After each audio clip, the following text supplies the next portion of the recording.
Drew Thomas Hendricks here. I'm the host of the Legends Behind the Craft podcast.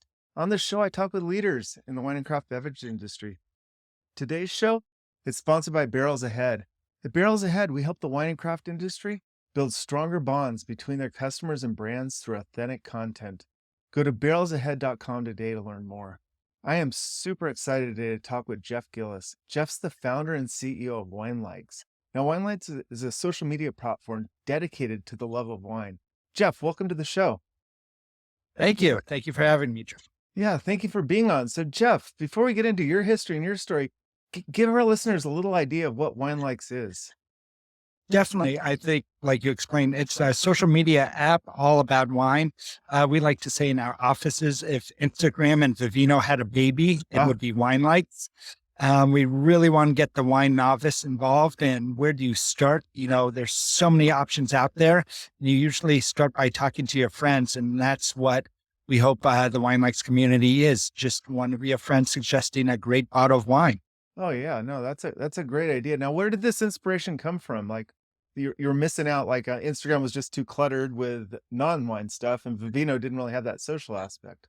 Is that what I think you nailed it, but really, I'm a sommelier. I have some friends who are, and we were just sitting around and we always get advice. What should I try? What should I have? Mm-hmm. And we're like, there's got to be a better way to bridge the gap between the people who don't really know about wine to those who love about wine. And where you're on those wine apps is, okay, where do you start? With some of the wine apps, you already have a bottle in your hand. Mm-hmm. What if you don't know what you're drinking, And we actually started this, we thought of a dating app like, hey, you like Merlot? I like Merlot. Let's meet up at a restaurant.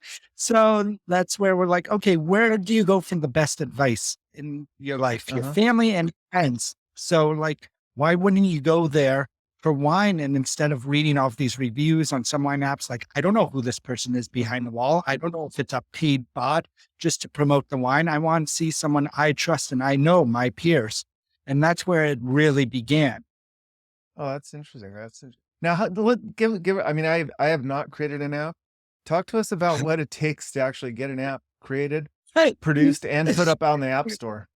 I mean, I don't want to be pro business and pro everything, but you need a lot of patience and it is not fun. We are not developers ourselves. Mm-hmm. We're a team of not tech people at all. So we hired, we outsourced it, and it is just aggravating, especially we are worldwide because, as you know, wine is worldwide. Mm-hmm. We are in both an App Store and Google Store. Mm-hmm. And just with Apple, it's really tricky to launch an app. There's a couple of things, I mean, with all the rules and laws, but just how they want certain things. So you always have to keep updating. So yeah, a long time. So I'll give you an example. We started this app in 2019. Oh, wow. So it took 2 years to develop and to launch, and we just launched in May.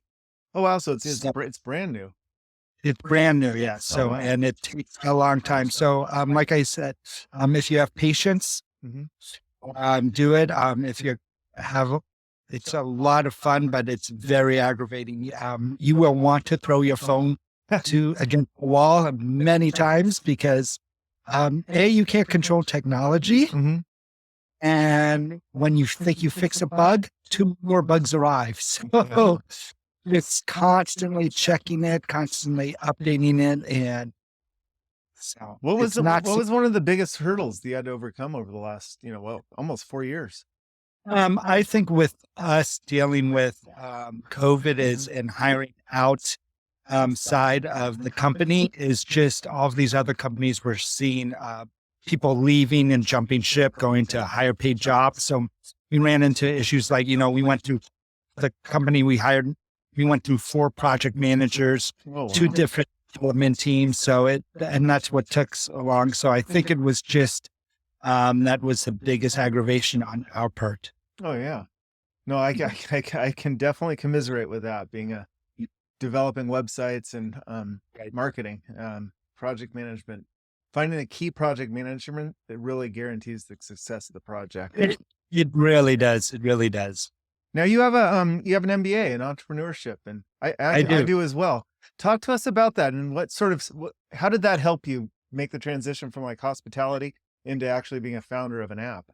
It's, uh, I joke, I won't tell my kids that this doesn't.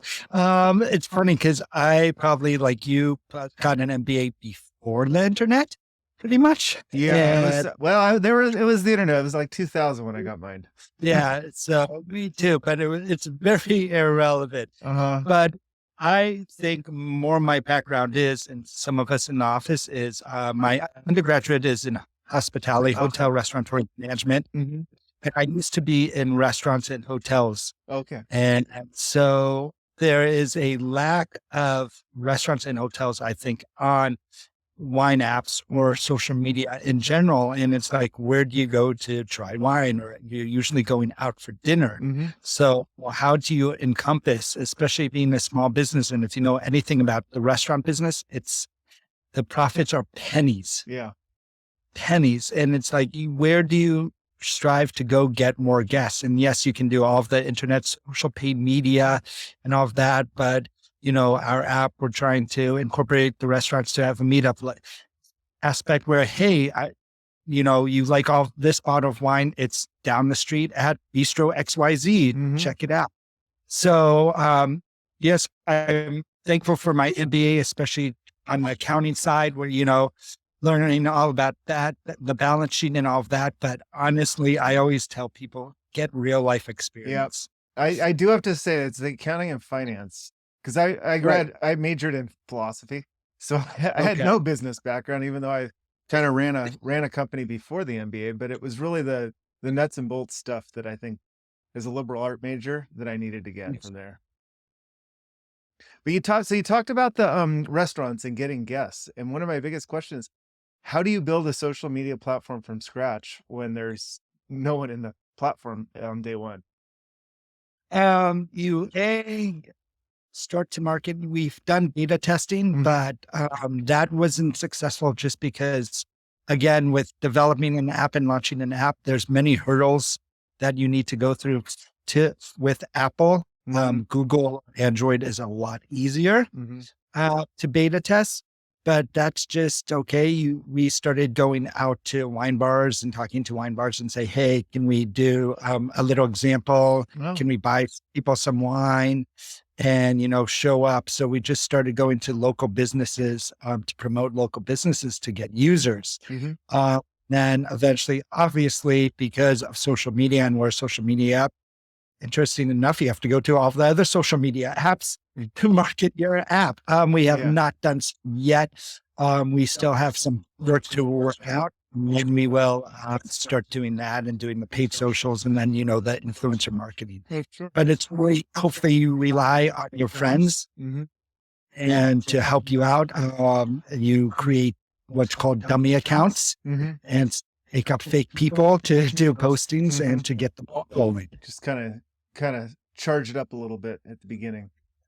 Yeah. So I just when I downloaded the app, I went through the full kind of onboarding experience, and you've got one of the classic kind of taste profiles where you do the coffee, you do the chocolate. Talk to us about that. How did you go about making it unique, and what technology do you use to actually create a prediction based on that? So one is we felt we needed that because every wine app usually has that. It makes it fun. If you notice, we're kind of comedic about it, and we kind of poke fun in it when you read the text, of everything. And what we really wanted is, in our research and doing our market research, is, the ones out there on the market usually just show, okay, the main wines like Cabernet, you like Cabernet, you like Pinot.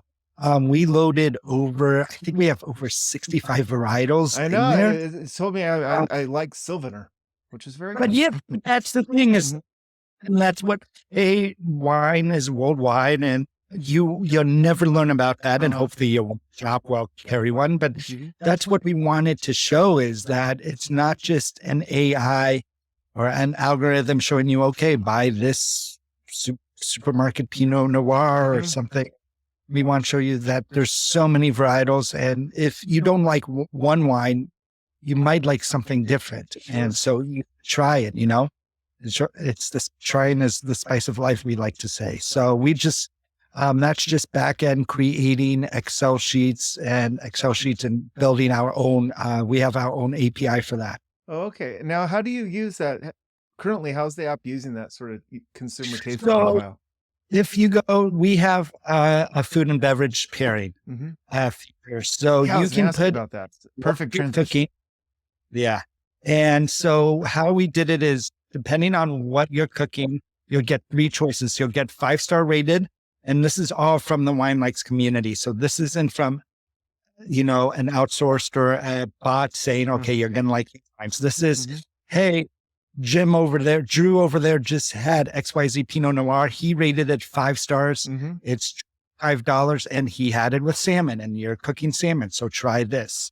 So we have 5-star rated wines, and that's the Winelikers community. That's someone like you that thinks this wine is worth 5 stars. We then have 21 and under for the budget friendly. So it will show you wines that are 21 and under, and that's you. Again, it's a crowdsourced community, crowdsourced app where you're putting in the wine prices, or we pull. We do have a wine API that we pull from, or there's another section called Pick for You. So that when you fill out your palette wizard, it will then pick you wines that you're supposed to. So if it says you're going to like Pinot Noir, and if it knows that salmon is paired with Pinot Noir, it's going to pull that information and say, all right, try this Pinot Noir. And then you can read the review. And what we love is you can add it to your wine cellar. So now what that does is that's basically your favorites. And so you can go into a wine shop or wherever you buy wine, and you can go on the app and hit on your wine cellar and see all of the wines you've selected that, I want to try these. So it's easy. Now, currently, you're not connected with e-commerce. Is that something, is there a roadmap for that, or? Yeah. Obviously that's how we are going to monetize the app. We do not want to sell any wine at all on the app, but right now paywalls are down. So we haven't reached out to wineries yet. Like I said, we launched in May. We're still going through some beta. So we have roughly about a little under 500 users there on the app. So once we start advertising and once we gain probably a couple of thousand users, then we'll to the wineries and anyone who has a wine shop or just wine business or not even in the wine business. If Nike comes and says, I want to sell shoes and have a paid ad, we're not going to say no to that. And so that will be the e-commerce aspect. What's fun is, or what's neat is, yes, it's really for wineries to connect. And what will happen is, hey, if you follow Pinot Noir, or you post about Pinot Noir, we have that data. So we can go to a winery and say, hey, on this platform, we have 2,500 users who love Pinot Noir. If you have any inventory of leftover Pinot Noir, you can do a targeted ad. Sure. Okay. That's just for that too. And then it will be like, hey, go check out XYZ winery, click on this link. And then it will take you to their website or whatever platform they use. Okay, that's interesting. Because when you go to register on the app, it asks you, are you a business or is this personal? I didn't go the business route. I did the personal one. So the business one then allows the businesses to interact with their customers. It does. And what's nice about our app that businesses would like that you don't get on other social media apps, you cannot interact with customers or users. So if you're a business and you're registered on like Instagram, you can't contact me and say, hey, check my business out.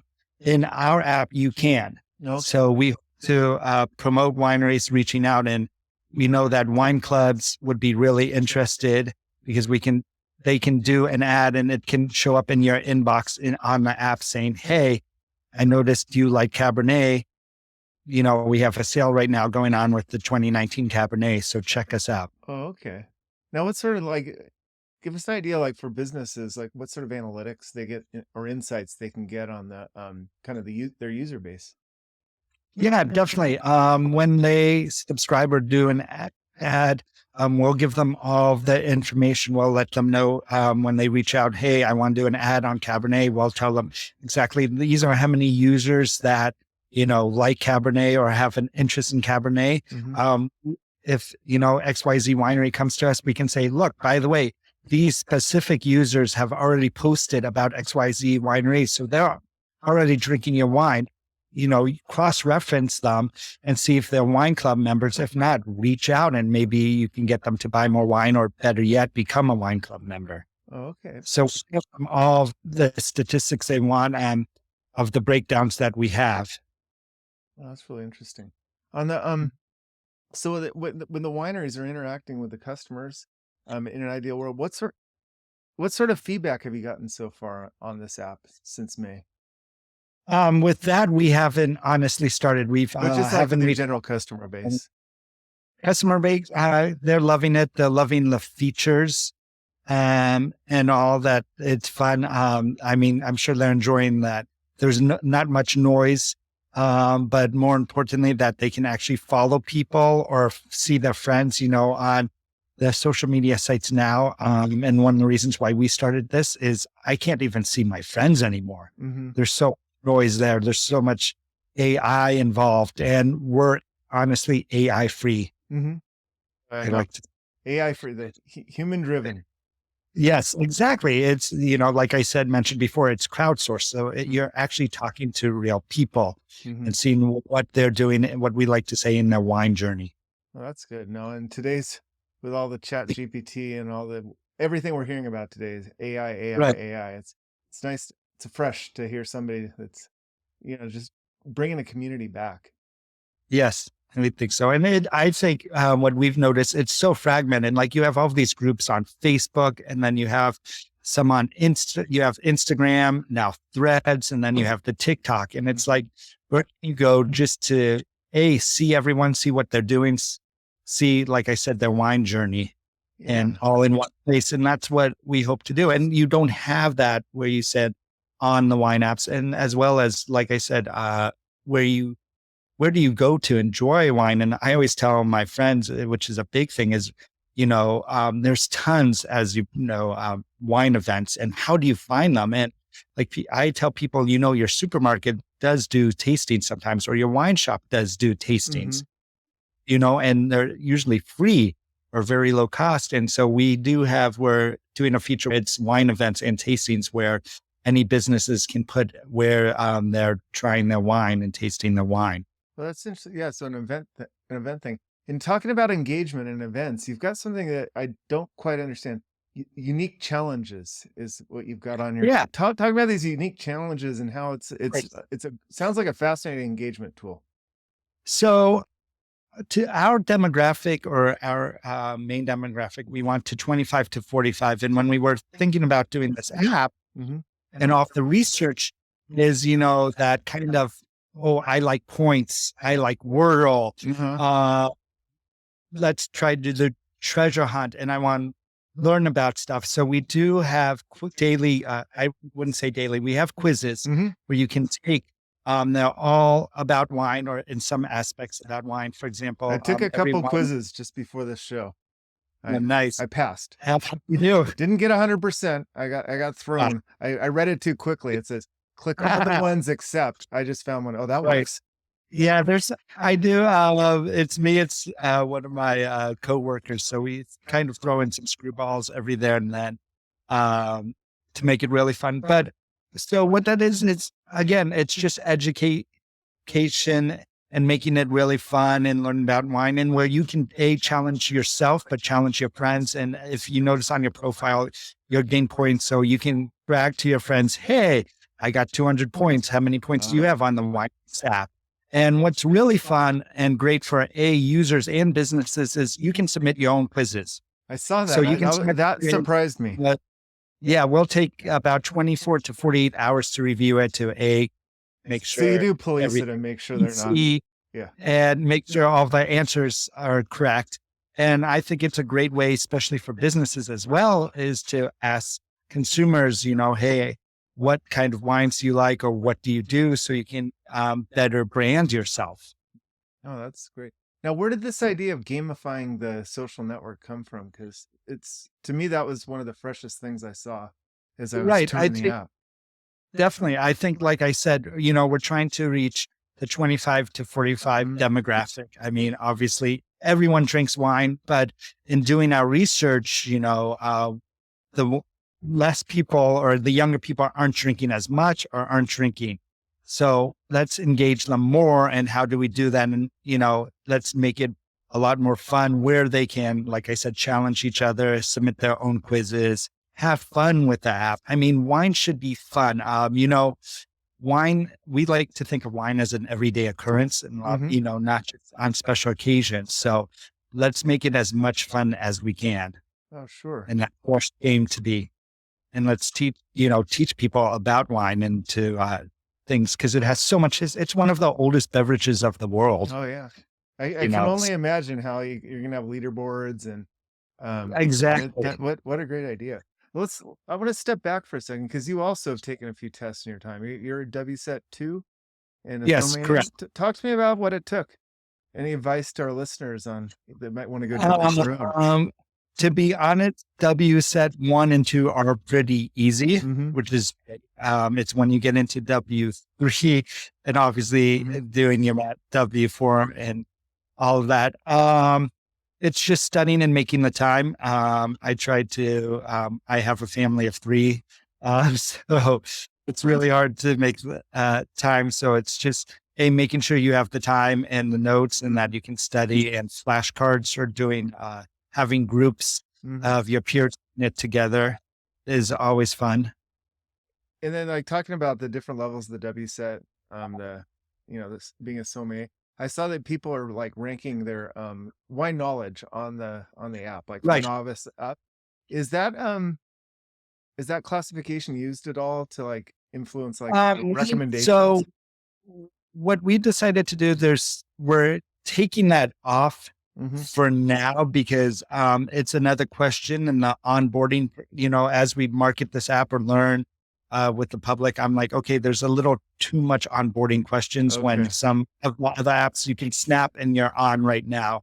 And really, that did come about to when you're just talking to the peers to see, okay, I'm talking to this person and they say they're intermediate or they're advanced. But what we are keeping is, so if you are a SOM, you can submit your credentials on our app and there will be purple grapes next to you. Like that's kind of our verification.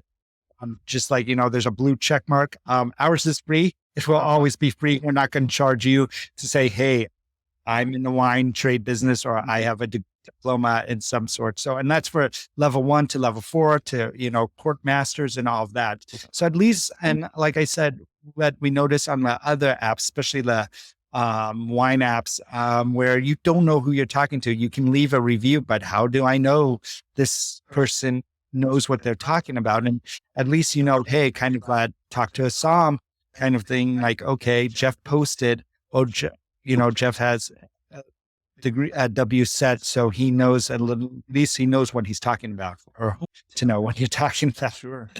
Now, as your app grows and you go into the thousands and thousands of users, what's your roadmap for like monitoring or moderating the community and keeping it on track? Right now it's internal. We look at every post and we're checking in off the comments. So we haven't, we're small enough where we can do that. As we grow, we'll probably have to get what to call an API, some software in there. But it is, we hope everyone is friendly on social media. And right now, on other social media apps, there's not, but, so we hopefully you can self-police, if there's a user, you can ask to suspend a user or, unfollow a user or a user, and then we'll look into that. So we have all of those controls if someone is bothering you on the app, and we'll look at it and, by case, and, whether we have to suspend a user or remove a user, we will. That's very good. Now on the, Talk to us a little bit about the roadmap. I know you just launched, but I know you've kind of got some milestones. What's your next milestone that you guys are shooting towards? So right now, before we monetize or anything, it's just let's gain users, and so that's what we want to do is get the app out there, have media talk to it. And then, we just hired a PR firm so that we can present ourselves professionally to, all of the wine trade magazines and even just all of the newspapers and the food sections and all of that.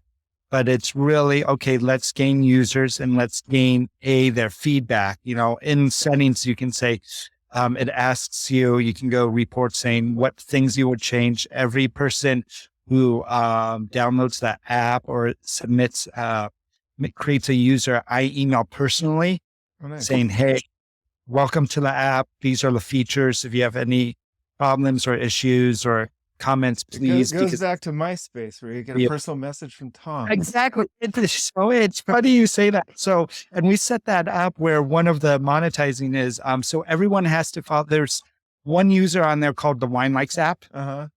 And so everyone has to follow it's automated. You follow that person. You can't get rid. You will see that person in your feed or it's our business. Obviously you won't see me. I have a private page on there, Jeff Gillis. But so then we will always update you so you can say, hey, this is new. These are the new features. And also from monetizing, you can do sponsorship. So if XYZ winery says, hey, we want to send you some bottles to do a video or to try, we say we will do it as long as we like it. We're never going to put a product that we don't stand behind. But yeah, it is more the MySpace, the friendly, hey, everyone's wants to follow these people and this person, all that. So yes. That's good. So as far as just sort of in the last couple months, what sort of engagement are you starting to see with your users? More people are posting. We started off we have a small fund. We don't have outside investors, so we bootstrap it ourselves. So I'll give you an example. So about 2 months ago, we came up May, and then in June we had video to compete with social media. And we did video for 30 seconds because, all right, we don't want to take that longer because those are internal costs of cloud and all of that. But it's and we've talked to people and it's all right, you can't really do much in 30 seconds, especially when pouring a glass of wine or showing off wine or talking. So we just did an update last week. So now it's a minute-long video. That's probably enough. Well, if someone wants to wax poetic more than a minute. So it's funny you say that because I don't know if you're on other social media platforms, but some people can write a book about a wine. I'm like, is not really reading this? So we keep the characters to 250. You like to say, look, this is about your wine journey, but as an oxymoron as this is, or hypocritical is, we don't want you on the app. We want you to find that wine, find your wine journey and be like, oh, wow, that seems great. Let me go out and buy it. Let me go try that winery. Wine travel. And like I said, I have a hospitality background. Wine travel is getting bigger and bigger and bigger. Wineries are now getting into the hotel business and having stays.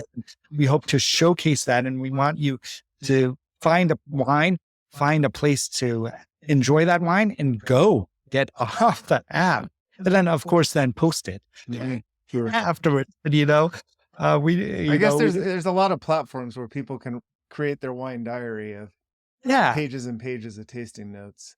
Exactly. And that's not really what we want. We want you to know that here's wine, here's how to enjoy it, here are the tools to find it and go and, like we say, sip, socialize, and share. Yeah, I love the idea of the socialize part. Talk to me about the roadmap there, because I do see a lot of there's a lot of reviews on there. I see a lot of bottles. Right. Talk to me about the roadmap of infusing this hospitality, which is your background. So that would be once we get enough users. What I hope to do is say all of these users are drinking XYZ Cabernet.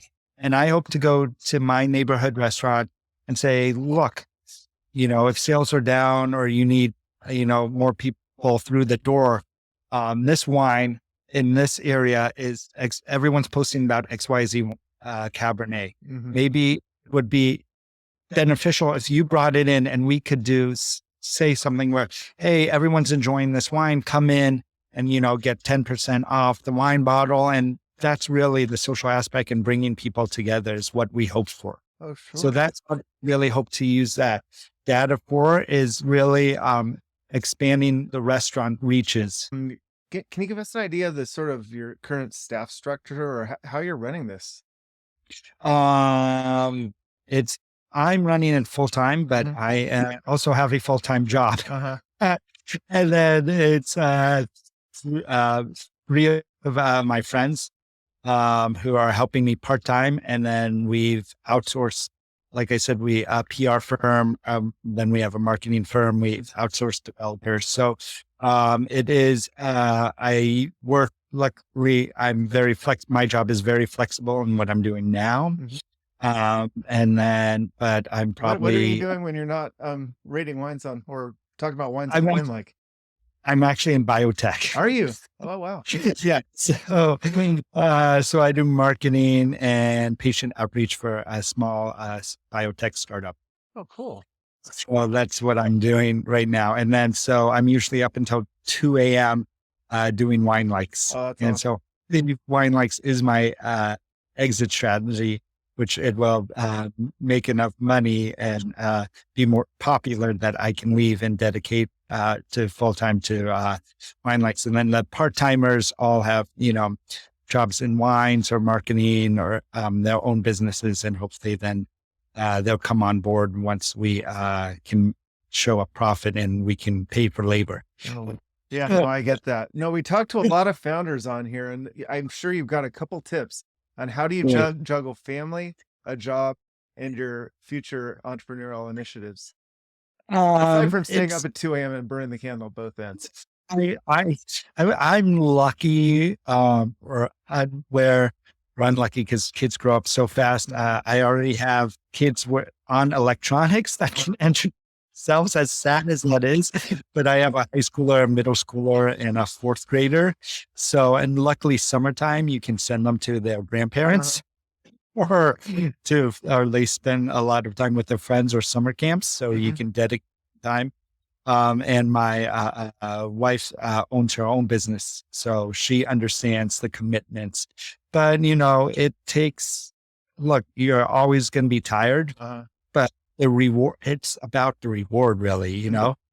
And so it's a long road traveled, but hopefully it will pay off in the end. And as long as you're dedicated to it and you're excited about it, then just do it. And it doesn't affect you when you're sitting in bed at 1 a.m. watching a stupid reality TV show in the background, typing on your computer, sending out emails. It's all worth hey, hopefully eventually I can take a vacation, my Yeah. family. And I think more importantly, you know, why wouldn't you want to show your kids, your family, what hard work Oh, yeah. is? Mhm. And I think that, I grew up with a father who was an entrepreneur and who always tried to make it work to provide for the family. And I think that's a big lesson to me, and that I hope to provide to my children, and also live your dreams. I sit at a desk and I am at my current job and there are no windows in my office. Uh, And I miss those days when I used to be in the restaurant business or hotels. You could constantly walk around. yeah. And so I can't wait to be on my app and go out and sell the app and just be, like I said, be outdoors and see a window, see a view. Yeah. No, I get that. So you talk about growing up in an entrepreneurial family. Did you grow up in a wine drinking family? Not at all. In fact, my parents won't touch red wine till this day. And I tried to bring them wines and they're like, no, all they do is drink white wines and some bubbles. And so, but I did have the benefit, I would say, my parents did have my sister and I, we traveled a lot, Yeah. or they took, I would say, a European view of things where I have two, and given my kids alcohol at not at a younger age to really show that, it's an art form. Wine is art, Yeah. correct? I mean, that it takes so much to get a bottle of wine, from the grapes to the bottle and that process, that it is really art and that it's not taboo. Because I don't want my kids going off to college being like, oh, I've never tasted alcohol. Here we go. That happens to so many friends. So luckily, they've always shared what they were drinking when we were having family dinners or whatnot, or when we were traveling to obviously more Europe and all that, because it is, it's not taboo in an Italian family or anything to have red wine or have wine. So I do share some wine with my kids and have them take a sip. And especially when we mentioned, studying for the WSET or a wine exam, I had them sit with me just and make it fun and kind of show them that appreciation for sure. Exactly. And I used to work in Napa. So they used to come up to Napa and visit me, and they've stomped the grapes. Oh, nice. Yes. Nice. Now, when you were talking about that appreciation for wine, and when did you know that you wanted to kind of devote yourself into the wine industry and hospitality? I think going back at a young age, like I said, I was at the benefit being able to travel and stay in hotels. And I'm like, hey, I enjoy being a guest. I understand expectations is, especially in marketing, it's all about exceeding expectations. I think I can exceed expectations.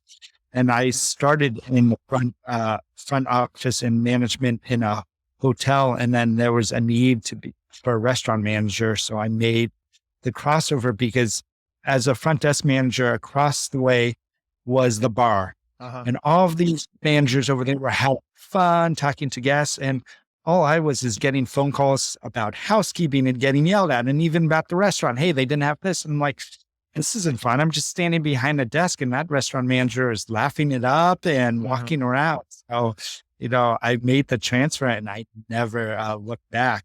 And then I had at age probably 22 or 23, I had my first glass of red wine. And I'm like, wow. Oh, that's amazing. Okay. Yeah. I think I drank, I think I was early 20s. Well, Right. or more like 19. And Of course, then I grew up in San Diego, so we were tequila and beer. Yeah. So, I had wine before, but then it was really, okay, this is what wine by the glass I had to learn on the spot. And I'm like, wow, this stuff tastes amazing. Yeah, I know. It's so being a sommelier, what's your go-to wine, and what wine is your dream wine? I think my go-to, I like a light red, usually at the end of the night. So I'm usually doing a Pinot Noir. Sometimes I do like the spice. So I do a Tempranillo or Grenache. Yeah. My dream wines, obviously, like I said, I've never been to Burgundy, and I would love to do a tour of Burgundy and try some great Burgundian red wines and even sweet wines. I think, I've worked in Napa, so I did a lot of Napa wines and those wines and California wines, but I would love to branch out more to Old World. Yeah, I tend to gravitate to the Old World, specifically 14% alcohol and under. As I get older, that makes it a lot easier to wake up in the morning. Yeah. So as we're kind of wrapping down here, in hindsight, what would you have done differently launching Winelikes? Ooh, that's a loaded question. I would budget more. I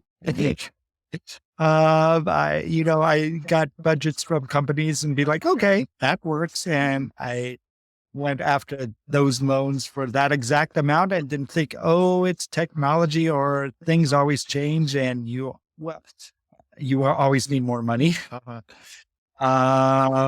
So I think that's the biggest thing is whatever your budget is, I would double it. Okay. It's kind of the same in construction. You're always uncovering something else. Like I know in our agency, we give a time estimate. We're always like, this is just an estimate today. You're going to come up with a new idea tomorrow that's going to change this estimate. Right.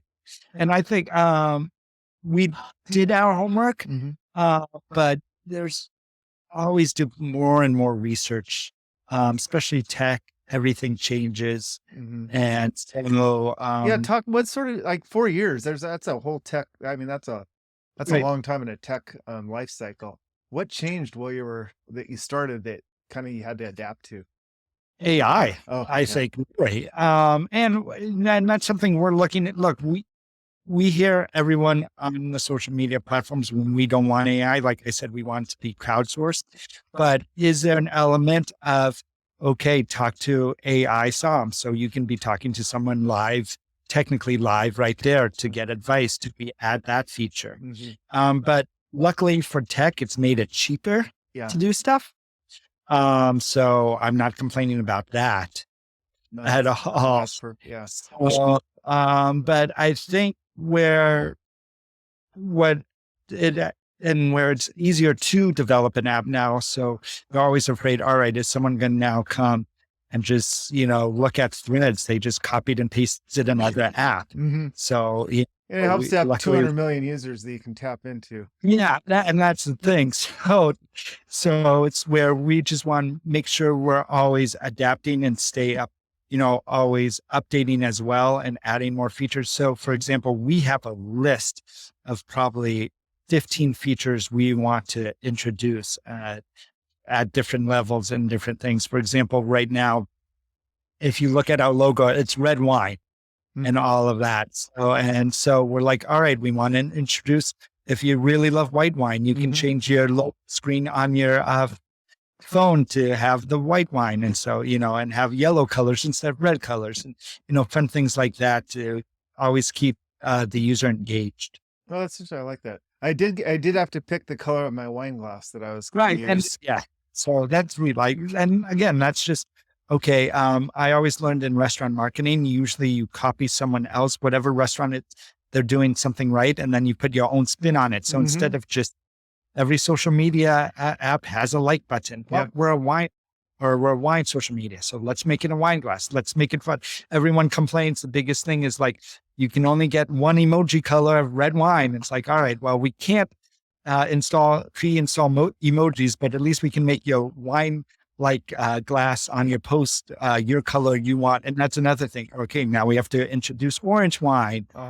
Yeah, that Do is we? really I've also seen the biggest things from the summer we've noticed is blue. There's blue wine now. Blue wine. Okay, you're the first person that's brought that up. Tell me about I blue don't know. wine. I can't. I haven't done my own research, but I've seen Blue about wine. 4 to Blueberry 7 wine? posts of blue wine. No, it's just how they're doing the skins and manipulating the skins to make it more blue. I'm going to be Googling that right after this call. I heard it here. I heard it from you first. Yes. I like it. No problem. So Jeff, what else would you like us to know before we wrap down today? Like I said, that, if you're looking for an app, without all of the noise where you can really see your friends, talk to your friends, we have that aspect and learn something about wine. And if you enjoy wine, or if you don't even know where to start on your wine journey, that's where Winelikes app comes in. Ah, perfect. So Jeff, where can people find out more about Winelikes and you? Sure. Obviously, we're available worldwide. You can just, in the app search store, go search bar, just put in Winelikes, you'll find us and download it. Or you can go to winelikes.com and you can download via that way as well. Oh, perfect. Well, Jeff, thank you so much for joining us today. Thank you. You have a great day. You too. Thanks for listening to the Legends Behind the Craft podcast. We'll see you again next time, and be sure to click subscribe to get future episodes.